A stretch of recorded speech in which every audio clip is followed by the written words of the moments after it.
صل وسلم وبارك على محمد وعلى آل محمد اللهم انفعنا بما علمتنا وعلمنا ما ينفعنا وزدنا علما وبارك لنا في علمنا وارزقنا الإخلاص في القول والعمل كاملا ونسألك اللهم علما نافعا لا ينسى وتوفيقا دائما وصحة ويقينا آمين يا رب العالمين.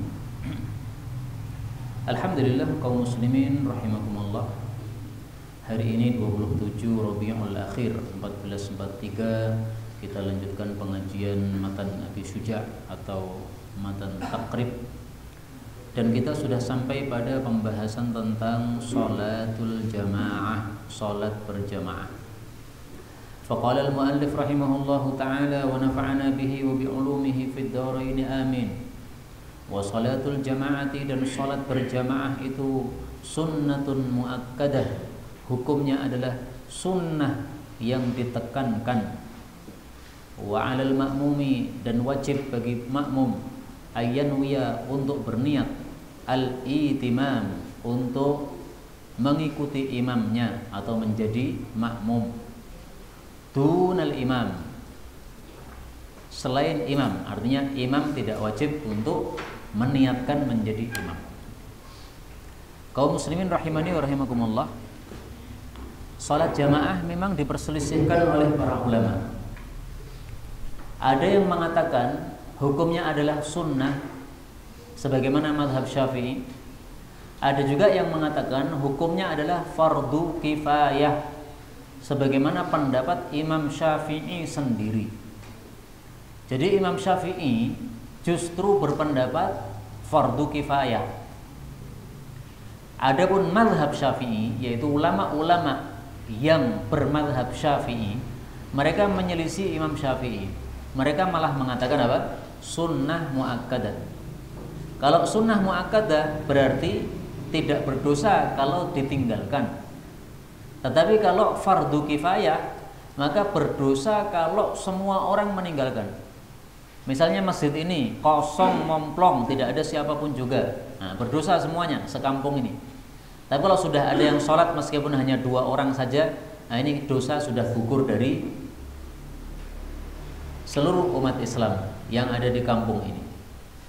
Dan saya lebih cocok pendapat Imam Syafi'i bahwa sholat jamaah hukumnya apa? Fardu kifayah, bukan hanya sunnah. Kenapa? Karena dalam hadis yang sahih Rasulullah bersabda, "Ma min thalathatin", tidak ada 3 orang, fi qaryatin, di desa, wala badwin, ataupun di badui, la tuqamu fihimus salatu, yang tidak ditegakkan salat pada mereka, yaitu salat jamaah, illa stahwadha alaihimus syaitan, kecuali setan pasti menguasai mereka. Fa'alaikum bil jamaah, maka selalulah kalian itu berjamaah. Fa innama ya'kulu dhi'bul qasiyah, karena tiada lain serigala akan menerkam kambing yang menyempal atau menyendiri. Hadis riwayat Abu Dawud, derajatnya sahih atau hasan. Nah, maka hadis inilah dasar bahwasanya salat berjamaah hukumnya fardu kifayah. Harus ada yang menegakkan. Kemudian makmum itu harus berniat untuk mengikuti imamnya, berniat untuk menjadi makmum. Maka kalau ada orang sholat di shaf pertama, sholat isya bersama imam, tetapi tidak ada niatan untuk menjadi makmum, ini tidak sah sholatnya. Jadi misalnya dia benci sama imamnya, saya nggak suka sama kalau diimami orang ini. Nah, maka dia tetap sholat di situ, tetapi tidak ada niatan untuk menjadi makmum dia, ini tidak sah sholatnya. Kecuali kalau dia sholat di belakang imam tetapi tidak mengikuti imam dan memang tidak ada niatan untuk menjadi makmum, ini malah sah. Ada orang benci sama seseorang, nggak mau diimami orang itu, tapi kalau mau keluar dari masjid pekewo, akhirnya dia pura-pura ikut sholat jamaah, tapi niatan hatinya saya tidak ikut sholat jamaah, dan dia tidak mengikuti gerakan imam. Dia kadang-kadang mendahului imam, kadang-kadang bareng sama imam, kadang-kadang ya setelah imam. Nah, namanya bacaannya sama kan, gerakannya mirip-mirip lah. Tapi tidak mengikuti imam, maka itu masih sah. Tapi sah sebagai sholat sendiri, bukan sholat berjamaah. Tetapi kalau tidak ada niatan menjadi makmum, tetapi malah mengikuti gerakan imam, sholatnya batal. Lah Anda tidak berniat menjadi makmum, kok ngikuti gerakan imam? Gak bisa. Kalau nekat ngikuti gerakan imam karena pakewoh tadi, berarti apa? Berarti sholatnya malah batal. Tapi sungguh aneh yang saya contohkan ini. Ada orang benci sama seseorang, tidak mau bermakmum di hadapan, di belakang dia. Ngapain kayak begitu? Coba kita lihat bagaimana penjelasan para ulama. Qala al-Hasan, berkata Hasan al-Basri, "Sholli, salatlah, wa alaihi bid'atuhu." Adapun bid'ahnya ditanggung oleh imam tersebut. Artinya kalau Anda diimami orang yang ahli bid'ah, nah itu kita sebagai makmum tidak menanggung bid'ahnya. Imamnya ahli bid'ah, biar aja bid'ahnya, tanggung jawab dia sama Allah. Saya datang ke masjid ini tujuannya untuk sholat jamaah. Imam saya bid'ah, ahli bid'ah, bukan urusan saya. Urusan saya sholat jamaah. Nah, mestinya begitu sebagaimana kata Hasan al-Basri ini. Maka sungguh aneh sebagian pemuda itu yang semangat mereka, saking semangatnya mengkafirkan sesama umat Islam. Maka kalau diimami Pak itu mengatakan saya nggak mau jadi makmumnya dia karena dia sudah kafir. Oh, kok bisa mengkafirkan umat Islam gampang-gampang? Aneh mereka. Beliau mengatakan dunal imam, adapun imam tidak wajib meniatkan menjadi imam. Tapi kalau makmum harus meniatkan menjadi makmum. Kenapa? Karena Rasulullah SAW bersabda, "Innama ju'ilal imamu liyu'tamma bihi." Tiada lain diadakan imam itu untuk diikuti. Berarti makmum wajib apa? Mengikuti. Maka harus ada niatan untuk mengikuti imam atau menjadi makmum. Tapi kalau imam malah tidak ada niatan untuk menjadi imam. Contoh, saya lagi sholat sunnah, enak-enak sholat sunnah, tiba-tiba ada orang datang terlambat ke masjid, kemudian berdiri di sebelah saya, nepuk saya, pengen jadi makmum saya. Nah, apakah sah saya mengimami dia? Padahal tadi sejak awal saya tidak ada niatan untuk menjadi imam. Gak ada masalah.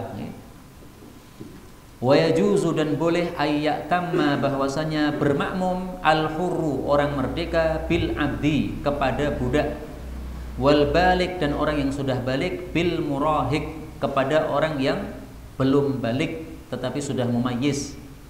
Wala tasihhu, tidak sah salat qudwatu rajulin, bermakmumnya seorang laki-laki, bimra'atin, kepada seorang wanita.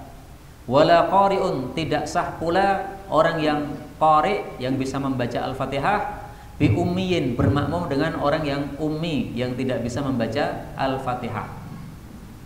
Jadi di sini beliau membahas bagaimana kalau makmumnya orang merdeka, imamnya budak. Gimana itu?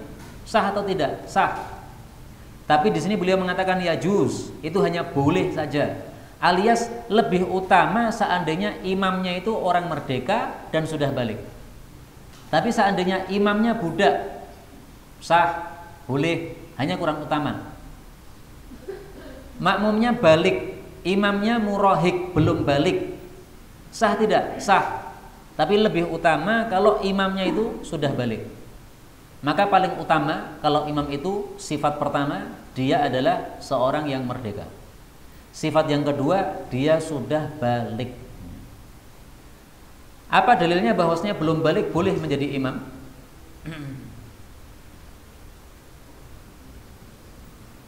Disebutkan dalam Sahihul Bukhari bahwasanya ada seorang sahabat Nabi SAW. Dia di kampung itu paling banyak hafalan Qur'annya. Faqaddamuni baina aydihim, maka orang-orang memajukan saya di depan mereka, alias jadi imam. Wa ana ibnu sittin aw sab'i sinin. Saya usianya 6 atau 7 tahun. Ini ragu-ragu rawinya. Nah, kita ambil yang banyak aja, 7 tahun. Nah, usia 7 tahun ini adalah usia belum balik, tetapi sudah mumayyiz. Mumayyiz itu gimana? Mumayyiz itu sudah mandiri, sudah bisa membedakan baik buruk. Nah, maka ini sudah sah. Tetapi kalau belum mumayyiz tidak sah. Anak usia 5 tahun jadi imam, enggak sah. Kenapa? Belum mumayyiz. Orang gila jadi imam, enggak sah. Kenapa? Tidak mumayyiz.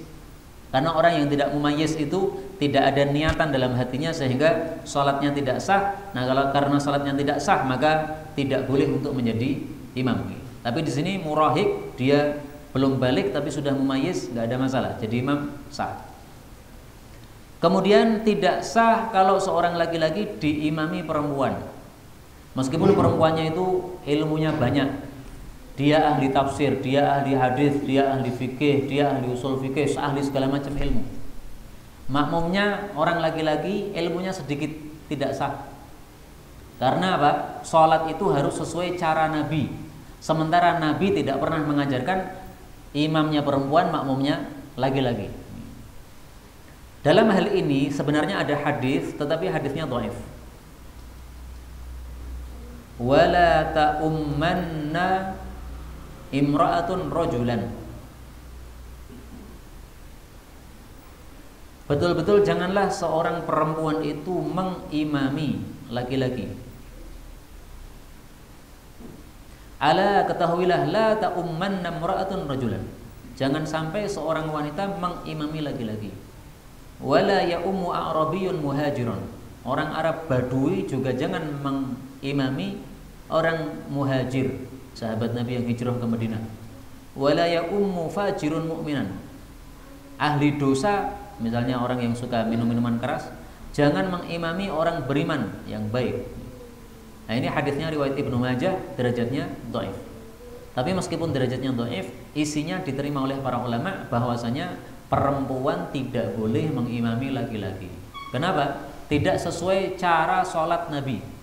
Sementara kita disuruh oleh Nabi sholat seperti kama ra'aitumuni usolli. Wasallu, dan sholatlah kalian kama sebagaimana ra'aitumuni usolli. Kalian melihat saya sholat. Hadis muttafaqun alaih. Maka mayoritas para ulama mengatakan imam perempuan hanya boleh mengimami perempuan. Mengimami laki-laki enggak sah. Meskipun saya jujur, sebagian kecil ulama berpendapat boleh wanita mengimami laki-laki. Imam Muzani, Imam Tobari, itu ulama-ulama yang membolehkan wanita mengimami laki-laki. Tapi ini pendapat nyeleneh, enggak usah dipakai. Kemudian manusia dibagi dua, ada yang qori, ada yang ummi. Qori itu maksudnya bisa membaca Al-Fatihah, bacaannya benar. Ummi itu tidak bisa membaca Al-Fatihah, bacaannya salah. Nah, maka orang yang ummi tidak boleh mengimami orang yang qori. Kapan seseorang itu disebut ummi, tidak bisa membaca Al-Fatihah? Yaitu kalau salah satu hurufnya Al-Fatihah gugur atau berubah. Misalnya ada orang mengatakan Alhamdulillah, nah itu berarti hurufnya berubah, ha menjadi kaf. Alhamdulillah, ini tidak sah untuk menjadi imam. Boleh orang yang seperti itu mengimami orang yang semisal dia. Misalnya satu kampung itu nggak ada yang bisa membaca ha, semuanya bisa membacanya kaf. Alhamdulillah. Nah, maka yang bacaannya alhamdulillah boleh mengimami orang yang bacanya juga alhamdulillah. Kalau ada orang yang ayat pertama tidak bisa membaca, ayat kedua bisa. Ini tidak boleh mengimami orang yang bisa membaca ayat pertama tapi tidak bisa membaca ayat kedua, sebaliknya. Jadi A sama B, A bisa membaca ayat pertama Al-Fatihah, ayat kedua nggak bisa. B sebaliknya, ayat pertama dia bisa, ayat kedua dia nggak bisa. Nah, orang yang seperti ini tidak boleh saling mengimami. Nah, terus gimana kalau hanya ada dua orang itu, ya sholat dewi-dewi? Kenapa? Tidak sah untuk menjadi imam, karena dia adalah seorang ummi. Nah, maka memang untuk menjadi imam itu ada syarat-syaratnya, ketat syaratnya. Tidak boleh sembarang orang jadi imam, tidak boleh. Harus dia itu seorang yang qori, yang bisa membaca Al-Fatihah secara benar. Benar itu maksudnya tidak ada satu huruf Al-Fatihah yang gugur atau yang berubah. Ghairil manggendubi, nah ini nggak sah jadi imam karena berubah hurufnya. Nggak ada huruf ghairil, nggak ada. Manggendubi nggak ada. Kemudian wa ayyu maudhi'in, dan manapun tempat shalla fil masjid, yang dia salat di dalam masjid, bi shalatil imami, mengikuti salatnya imam, fihi, dalam masjid tersebut, wa huwa alimun bi salatihi, sementara dia mengetahui salatnya imam, ajza'ahu, maka itu adalah sah, ma lam yataqaddam alaih, selama dia tidak maju terhadap imam. Jadi maksudnya kita makmum sholat dimanapun di masjid, area masjid sah. Yang penting dua syaratnya. Kita harus mengetahui gerakan-gerakan imam dan kita tidak boleh lebih maju daripada imam. Misalnya ini ada lantai 2, okay. Saya sholat sendiri di atas, niatannya sebagai makmum, sah tidak? Sah. Karena di sini disebutkan ayyu maudhi, manapun tempat, yang penting fil masjid, masih di dalam area masjid. Di atas itu masih masjid itu, maka nggak ada masalah. Meskipun saya sendirian di atas, sah. Yang penting apa? Alimun bisolatihi, mengetahui gerakannya imam. Nah, mengetahui gerakan imam ini bisa dengan salah satu dari 3 cara. Mengetahui gerakan imam karena melihat dengan mata kita. Kita berada di atas bolong, nah, sehingga imamnya terlihat gerakannya, sah. Atau kita tidak melihat imam, tetapi melihat makmum. Jadi makmumnya yang di belakang imam terlihat oleh kita. Kita bisa melihat shaf pertama, imamnya nggak kelihatan, tapi shaf pertama kelihatan. Nah, itu sah mengikuti shaf pertama, nggak ada masalah. Yang ketiga, kita mendengar suara imam. Imamnya nggak terlihat, makmumnya juga nggak terlihat. Kenapa? Karena gelap gulita, mati, nggak ada lampu, gelangan. Tapi suaranya imam terdengar. Allahu Akbar, sami Allahu liman hamidah. Nah, ini sah, meskipun di atas sendiri, ya. Karena kita mungkin lagi kedinginan, kalau di bawah ada kipas angin nggak berani, kita berada di atas, nggak apa-apa, sah. Malam yataqaddam alaih, tapi tidak boleh maju. Kalau maju lebih maju daripada imam, maka ini tidak sah. Nah, dihitung maju ini yang jadi patokan adalah bagian tumit, bagian belakangnya kaki itu. Ini tumit, ini tumit. Ini misalnya menghadap ke arah barat, ini tumitnya imam, ini tumitnya makmum. Nah, ini tidak boleh makmumnya lebih maju. Kalau makmumnya tumitnya lebih maju, tidak sah. Kalau sejajar gimana? Tumitnya bareng, sejajar, segaris. Kalau segaris, maka menurut mazhab Syafi'i ini namanya tidak bermakmum, maka harus lebih mundur. Nah, sholatnya sah tidak? Sah, tapi nggak dapat pahala sholat jamaah. Kenapa? Makmum harus lebih mundur. Sehingga dalam mazhab Syafi'i kalau 2 orang saja, makmumnya hanya 1 orang, ini kaki ditempelkan dengan imam, tapi mundur dikit. Yang kira-kira tumitnya itu lebih mundur daripada imam. Jangan seperti orang-orang ya mundur banyak sehingga kaki makmum dengan kaki imam tidak nempel, itu salah itu. Yang benar adalah kaki makmum dengan kaki imam harusnya nempel karena hanya 1 makmum saja, tapi dimundurkan dikit. Karena kalau kita sejajarkan, mazhab Syafi'i mengatakan ini bukan makmum namanya. Ini tidak mendapatkan fadilah sholat jamaah karena bukan sebagai makmum. Makmum itu harus lebih mundur begitu. Kemudian wa in shalla fil masjid, kalau seseorang itu sholatnya di masjid, imamnya di masjid, wal ma'mum kharijal masjid, tetapi makmumnya malah di luar masjid, qariban minhu, tapi masih dekat dengan masjid, wa huwa alimun bi sholatihi, dia mengetahui gerakan-gerakan sholatnya imam, wala haila hunaka, tidak ada penghalang antara makmum dengan imam, jaza, itu juga sah. Misalnya gambarannya paling gampang masjid ini. Ini masjid, di luar situ ada rumah. Boleh enggak panjenengan sholat di rumah samping itu, tapi niatannya jadi makmum? Boleh, tetapi syaratnya ada 3. 1, qoriban minhu, harus dekat. Nah, dekat itu berapa kilo atau berapa meter? Dekat itu menurut mazhab Syafi'i adalah kalau kurang dari 300 hasta. 1 hasta ini setengah meter, berarti 150 meter. Cara ngitungnya adalah dari tempat Anda berdiri sampai bagian paling belakang masjid. Jadi masjid kan ada terasnya itu. Nah, itu paling belakang dihitung. Sampai tempat berdiri panjenengan itu lebih dari 150 meter tidak. Kalau lebih dari 150 meter itu terlalu jauh, itu enggak sah. Tapi kalau dekat seperti ini, nah, cuma beberapa meter saja, ini mungkin ber 2 meter atau berapa itu, maka masih sah karena dekat. Syarat yang kedua, alimun bisolatihi, harus mengetahui gerakannya imam. Mengetahuinya dengan salah satu 3 cara tadi, melihat imam atau melihat makmum atau mendengar suara imam. Karena suaranya imam ada mic-nya keluar sono, sehingga yang di rumah situ masih terdengar. Boleh. Tapi syarat yang ketiga, wala haila, tidak boleh ada pembatas, penghalang antara makmum dengan imam. Maka ini pintu masjid harus dibuka, pintu rumah juga harus dibuka. Kalau pintu masjid ditutup, sholatnya tidak sah. Sebagai makmum tidak sah. Atau sebaliknya, pintu rumah yang ditutup, ya tidak sah juga. Maka harus dibuka dua-duanya, pintu masjid dibuka, pintu rumah dibuka. Sehingga kira-kira ketika imam tiba-tiba suaranya tidak terdengar karena listriknya mati, maka panjenengan masih bisa berjalan lewat pintu Anda memasuki pintu masjid. Kemudian menjadi apa? Makmum, mengikuti imam karena semuanya terbuka. Kalau pintunya tertutup berarti ada hail, ada penghalang, tidak boleh. Bagaimana kalau antara rumah dengan masjid tidak ada pintunya, tapi hanya ada lubang kecil, angin-angin. Imamnya terlihat, tidak sah juga. Kenapa? Panjenengan tidak bisa masuk lubang kecil tadi. Apakah kita ini tikus? Kita kan manusia, nah, tidak bisa lewat lubang kecil tadi. Maka harus ada dua pintu, pintu rumahnya terbuka, pintu masjidnya juga terbuka. Nah, ini baru sah menjadi makmum meskipun kita berada di luar masjid. Syaratnya 3 tadi ya, dekat, mengetahui gerakan imam, tidak ada penghalang antara makmum dengan imam. Baik, kita lanjutkan. Sholatul musafir, sholatnya orang yang safar.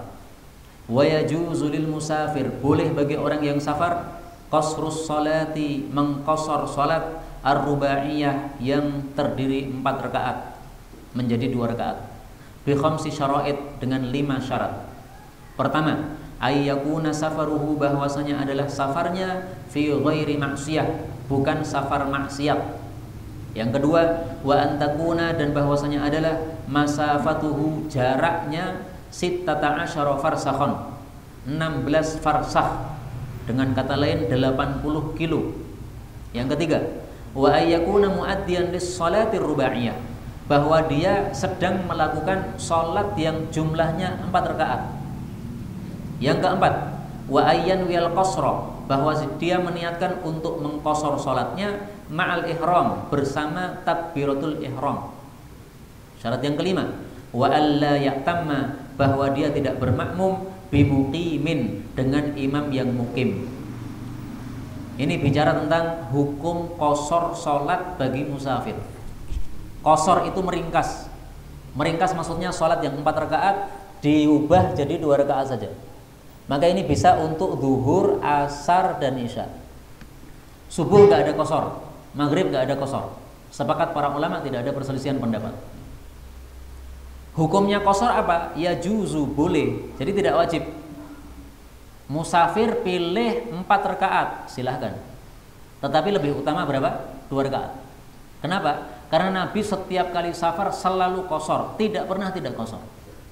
Tapi Utsman bin Affan safar pun dia tetap tidak qasar. Aisyah tetap tidak qasar. Ya kadang-kadang qasar, kadang-kadang tidak. Ketika ditanya, "Kenapa wahai Aisyah, kamu kok tidak qasar? Padahal kan musafir boleh qasar." Dia mengatakan, "La yasyuqu alayya." Saya enggak keberatan kok. Daripada saya sholat 2 rakaat, saya pilih 4 rakaat. Nah, dia suka ibadah, ya. Maka qasar itu tidak wajib. Allah Subhanahu wa taala menyebutkan dalam Al-Qur'an, "Falaisa 'alaikum junahun an taqsuru minas salati." Surat An-Nisa ayat 101. Wa idza darabtum fil ardi, kalau kalian itu safar di bumi, falaisa 'alaikum junahun, tidak ada dosa an taqsuru minas shalah, untuk mengqasar salat. Kata-kata tidak ada dosa menunjukkan qasar tidak wajib. Dan itulah pendapat mayoritas para ulama. Tapi saya jujur, mazhab Zahiri berpendapat qasar wajib, sehingga orang yang safar harus qasar. Kalau tidak qasar dia berdosa. Tapi ini pendapat yang nyeleneh, tidak usah kita ikuti. Safar adalah apa? Qasar adalah boleh, bukan wajib. Syaratnya ada 5. Syarat yang pertama, safarnya bukan safar maksiat. Maka kalau ada orang safarnya maksiat, tidak boleh mengqasar sholat. Ada kaidah mengatakan, ar-rukhas la tunatu bil ma'asi. Hukum keringanan tidak dikaitkan dengan maksiat. Kenapa? Karena kalau orang berbuat maksiat, safar tapi safarnya maksiat, boleh qashar, itu sama dengan kita membantu dia melakukan maksiat. Misalnya ada anak minggat dari rumah orang tuanya karena marah sama orang tuanya. Nah, ini safar maksiat seperti ini, minggat. Maka apa? Dia tidak boleh qashar selama minggat tersebut. Enak man sudah maksiat malah qashar lagi. Atau misalnya orang safar untuk merampok, apakah boleh qashar? Enggak boleh. Ya, seenaknya sendiri dia apa? Qashar, enggak boleh. Syarat yang kedua, jarak tempuhnya adalah 16 farsakh. Dengan kata lain 4 barid. Dengan kata lain 80 kilo. Ini madhab mayoritas para ulama. Kalau kurang dari 80 kilo belum boleh qashar. Tetapi saya jujur, sebagian kecil ulama berpendapat bahwasanya kurang dari 80 kilo pun bisa. Kenapa? Karena ada hadis yang sahih menunjukkan hal tersebut. Dan ini karena hadisnya sahih, saya sampaikan di sini. Meskipun ini bukan mazhab Syafi'i, ya. Bahkan sebagian ulama mengatakan ini adalah hadis yang paling sahih di dalam hal jarak untuk orang yang boleh mengqashar salat di dalam safarnya.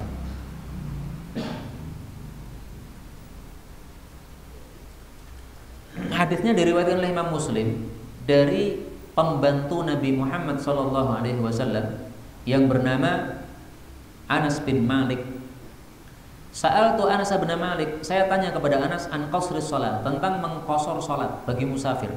Faqala, maka dia menjawab, kana adalah kebiasaan Rasulullah SAW idza kharaja, kalau keluar masirata thalathati amyalin, perjalanannya jauhnya 3 mil, au thalathati farasikh, atau 3 farsakh, ini rawinya ragu, syu'batus syakku, shalla rak'ataini, maka beliau salatnya qashar 2 rakaat. Nah, di sini 3 mil atau 3 farsakh. Ini karena rawinya ragu-ragu, kita ambil yang terbanyak, 3 farsakh. 3 farsakh itu sendiri kalau dikilokan diperselisihkan ulama. Tapi pendapat Syekh Mubarakfuri, 3 farsakh itu sama dengan 24 kilo. Nah, maka inilah hadis yang paling sahih menunjukkan bolehnya qashar dalam jarak tempuh 3 farsakh. Maka 24 kilo silahkan qashar. Meskipun belum 80 kilo tadi, ya. Menyelisih mayoritas ulama, enggak apa-apa. Kenapa? Hadisnya sahih. Yang mengatakan sahih bukan saya, para ulama. Ibnu Hajar mengatakan ini hadis paling sahih tentang jarak tempuh bolehnya orang qashar salat. Tapi kalau mau pakai mazhab Syafi'i silahkan juga, 16 farsakh yaitu 80 kilo. Syarat yang ketiga, wa ayyakuna muaddiyan lis-shalati rubaiyah. Salatnya yang diqashar hanya salat yang asalnya 4 rakaat. Salat zuhur, salat asar, salat isya. Syarat yang keempat, wa ayyan wiyal qasra ma'al ihram. Ketika takbiratul ihram kita sudah niatan mau qashar. Kenapa? Niat itu harus menyertai amalan pertama kita melakukan. Seperti ketika wudu, ya. Wudu ketika kita membasuh wajah itu kan amalan pertama itu yang wajib. Nah, maka niatan harus menyertai di situ. Kalau kita sudah membasuh wajah, membasuh tangan, membasuh kaki, baru pas membasuh kaki niatan wudu, ini tidak sah. Karena telat niatnya. Niatnya harus di awal. Nah, demikian juga di sini, niatnya harus di awal. Ketika kita Allahu Akbar, sudah ada niatan dalam hati, saya nanti qashar. Tapi kalau di tengah-tengah baru muncul niatan, loh, ini kan saya safar ya, saya tak qashar aja deh. Tapi niatannya sudah masuk rakaat pertama, tidak boleh. Karena apa? Niatnya telat. Kemudian yang kelima, syaratnya wa alla ya'tamma bimuqimin. Dia tidak sedang bermakmum kepada imam yang mukim. Karena imam mukim sholatnya 4, maka makmum harus mengikuti imamnya 4 juga. Tidak boleh kita hanya ikut 2 setelah itu salam, tidak boleh. Itu berarti mufaraqah, menyelisih imam, memisah imam, nggak boleh. Karena Rasulullah menyuruh makmum untuk mengikuti imam. Kecuali kalau kita datang ke masjid, imamnya sudah rakaat terakhir dan kita sudah terlambat, imamnya sudah sami Allahu liman hamidah, maka kita sudah telat tidak mendapatkan rakaat terakhir tersebut. Maka kondisi kita seperti itu, boleh kita qashar 2 rakaat. Kenapa? Kita tidak mendapati sholatnya imam. Kita disebut mendapati sholatnya imam itu kalau kita masih dapat 1 rakaat bersama imam. Sebagaimana sabda Nabi SAW, "Man adraka rak'atan minas sholati faqad adraka as-sholata." Rasul bersabda, "Man adraka rak'atan minas sholat," barang siapa yang masih mendapati 1 rakaat dari sholat ma'al imam, bersama imam, faqad adraka as-sholat, berarti dia mendapati sholat tersebut. Kita dapat 1 rakaat, padahal imamnya sholatnya 4 rakaat, berarti kita harus mengikuti 4 rakaat juga. Tapi kalau kita sudah telat betul-betul, imamnya sudah tahiyat akhir, nah kita masuk ikut bersama imam, ini sholat kita qashar, nggak ada masalah. Karena apa? Tidak mendapati sholatnya imam. Hadis ini riwayat Imam Muslim, sahih. Kita lanjutkan, jam'us sholati, jamak sholat. Wa yajuzu lil musafir, boleh bagi musafir ayyajma'a, untuk menjamak, menggabungkan baina dhuhri wal asri, antara salat duhur dengan salat asar. Fi waqti, pada waktu, ayyihima sya'a, manapun yang dia kehendaki dari 2 salat tadi. Wa bainal maghrib wal isya, boleh menjamak maghrib dengan isya, fi waqti ayyihima sya'a, pada waktu mana saja dari salat tersebut yang dia kehendaki. Jadi musafir ini selain boleh mengqashar salat, meringkas 4 menjadi 2, boleh juga menjamak. Menjamak itu menggabungkan salat. Yang boleh dijamak zuhur dengan asar, maghrib dengan isya. Berarti subuh ini tidak bisa dijamak. Zuhur dengan asar boleh dijamak takdim, didahulukan. Boleh dijamak takhir, diakhirkan. Misalnya kita sholat zuhur dan asar jam 12, nah itu namanya jamak takdim, boleh. Misalnya lagi kita sholat zuhur asar jam 4, nah itu namanya jamak takhir, diakhirkan, boleh, bebas. Ini khusus musafir, gitu. Jamaknya boleh di awal, jamaknya boleh di akhir, boleh jamak takdim, boleh jamak takhir. Maghrib isya dilakukan pada waktu maghrib, boleh. Maghrib isya dilakukan pada waktu isya jam 12 malam, boleh. Karena dia musafir. Musafir kan punya sifat keberatan. Kalau dia harus turun di tempat tersebut susah, karena bisnya masih berjalan terus.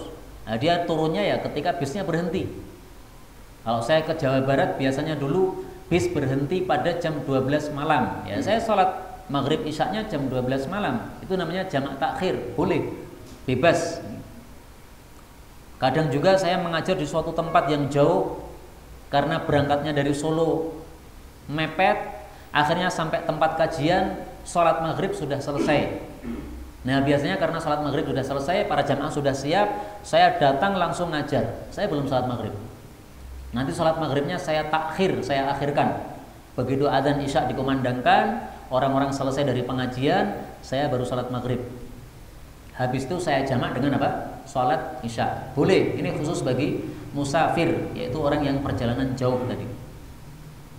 Nah sekarang kalau jamaknya tidak safar gimana? Beliau mengatakan wa yajuzu, dan boleh, lil hadir, bagi orang yang tidak safar, fil mator, ketika turun hujan, ayyajma'a bainahuma, untuk menjamak 2 salat tersebut, fi waqtil ula minhuma, hanya boleh pada waktu salat yang pertama saja. Jadi ketika hujan, jamak zuhur dengan asar boleh, tetapi hanya boleh dilakukan pada waktu zuhur. Diakhirkan sampai asar, enggak boleh. Jamak maghrib dengan isya boleh pada waktu maghrib saja. Diundur sampai isya dulu, enggak boleh. Itu ketika apa? Fil mator, ketika turun hujan. Sebenarnya syaratnya tidak hanya hujan saja, tetapi karena yang lebih sering dilakukan orang adalah karena hujan, dan juga karena hadisnya yang jelas itu adalah tentang hujan, maka di sini beliau sebutkan hujan. Udzur yang lain sebenarnya juga boleh. Misalnya apa? Sakit. Sakitnya terlalu keras sehingga susah kalau seseorang itu harus sholat tepat waktu masing-masing, maka boleh dia jamak, zuhur dijamak dengan asar. Tapi nggak boleh dikosor, gitu. Tetap 4 rakaat. 4 rakaat salam, 4 rakaat salam. Habis itu tidur. Minum obat supaya sakitnya terasa ringan, habis itu tidur. Nah, nanti bangun lagi maghrib, dijamak, maghrib 3 rakaat, isya 4 rakaat. Boleh kalau sakitnya parah. Nah mari kita lihat dalilnya. Dalil bahwasanya boleh jamak ketika turun hujan. Rasulullah Shallallahu Alaihi Wasallam pernah menjamak sholat di Madinah, berarti tidak sedang safar. Anna Nabiya Shallallahu Alaihi Wasallam, bahwasanya Nabi Shallallahu Alaihi Wasallam sholat bil Madinah, sholat di Madinah sab'an 7 rakaat, maksudnya maghrib dijamak dengan isya, jadinya 7 rakaat. Wa thamaniyan, dan 8 rakaat, maksudnya zuhur dijamak dengan asar, berarti 8 rakaat. Faqala Ayyub, maka Ayyub perawi hadis mengatakan la'allahu fi lailatin matirah, barangkali itu kejadiannya pada waktu turun hujan deras. Qala asa, maka dijawab oleh gurunya, ya barangkali. Nah, ini dalil bahwasanya boleh menjamak sholat ketika turun hujan. Matirah itu artinya hujannya banyak alias deras. Karena itu dalam kitab-kitab fikih disebutkan kapan hujan boleh kita jamak padanya. Kalau yubillu thawb, kalau hujannya itu membasahi baju kita. Maka kalau hanya hujan sedikit-sedikit, teletik-teletik, ini tidak bisa jamak. Kenapa? Orang-orang tidak ada yang pakai payung karena tidak membasahi baju. Jadi kalau orang-orang butuh payung semuanya karena hujannya, airnya banyak, itulah yang boleh untuk jamak. Kalau orang-orang tidak pakai payung, maka berarti tidak boleh jamak. Karena apa? Tidak membasahi baju kita. Sekarang dalil yang lain bahwasanya boleh kita jamak meskipun bukan karena hujan, tetapi karena sebab yang lain. Misalnya kondisi sakit tadi. Idza hadara ahadakum al-amru, apabila menghadiri salah satu kalian suatu urusan, yakhsha fawatahu, yang dia khawatir untuk terlewat urusan tersebut, fal yusalli hadhihi shalah, maka silakan dia salat untuk dijamak, yakni al-jam'a bainas shalatain, yaitu boleh menjamak antara dua salat. Hadis riwayat Nasa'i, derajatnya hasan. Contohnya seseorang yang misalnya akan dioperasi. Nah, operasinya ini lama. Waktu operasinya dari zuhur, nanti dia akan siuman masuk maghrib. Nah, berarti sudah melewati waktu asar. Kalau dia tidak jamak dengan asar, berarti sholat asarnya terlewat. Boleh dijamak? Boleh. Sholat zuhur dijamak dengan asar. Habis itu dia dibius, kemudian dia dioperasi, sampai maghrib baru dia siuman. Misalnya, nah boleh seperti itu karena hadara al-amru yakhsha fawatahu. Dia kedatangan suatu urusan yang dia khawatir akan terlewatnya urusan tersebut, maka boleh untuk menjamaknya. Nah, inilah dalil bagi mereka yang mengatakan boleh jamak meskipun kita dalam kondisi hadir, yaitu tidak safar, tapi syaratnya harus ada sebabnya. Kalau tidak ada sebabnya maka tidak boleh. Kenapa tidak boleh? Karena Allah menegaskan di dalam Al-Quran, innas sholata kanat 'alal mu'minina kitaban mawquta. Sesungguhnya sholat itu bagi orang-orang yang beriman adalah kewajiban yang sudah ditentukan waktunya masing-masing. Ada 5 sholat, subuh, zuhur, asar, maghrib, isya. Ini waktunya sudah ditentukan. Kalau kita keluar dari waktu yang sudah ditentukan, berarti sholatnya tidak sesuai aturan. Padahal ibadah hanya diterima kalau memenuhi 2 syarat. Syarat pertama harus ikhlas, hatinya ikhlas, niatnya ikhlas. Syarat yang kedua harus mutaba'ah, sesuai aturan yang ada. Dijamak padahal nggak ada sebab, ini tidak sesuai aturan. Meskipun ikhlas niatnya, tidak diterima oleh Allah Subhanahu wa Ta'ala. Dalilnya apa? Dalilnya sabda Nabi SAW, man ahdatha fi amrina hadza ma laysa minhu. Siapa yang membuat perkara-perkara baru dalam urusan kami ini, urusan ibadah, sesuatu yang tidak termasuk dari agama, fahuwa raddun, maka amalnya ditolak oleh Allah Subhanahu wa Ta'ala. Hadis muttafaqun alaih. Inilah kaum muslimin rahimani wa rahimakumullah yang dapat kita baca pada malam hari ini. Sudah 45 menit kita bicara, sisa waktu kita buka untuk tanya jawab, baik yang berkaitan dengan materi maupun secara umum. Wallahu a'lam bishawab. Walhamdulillahirabbil alamin. Monggo.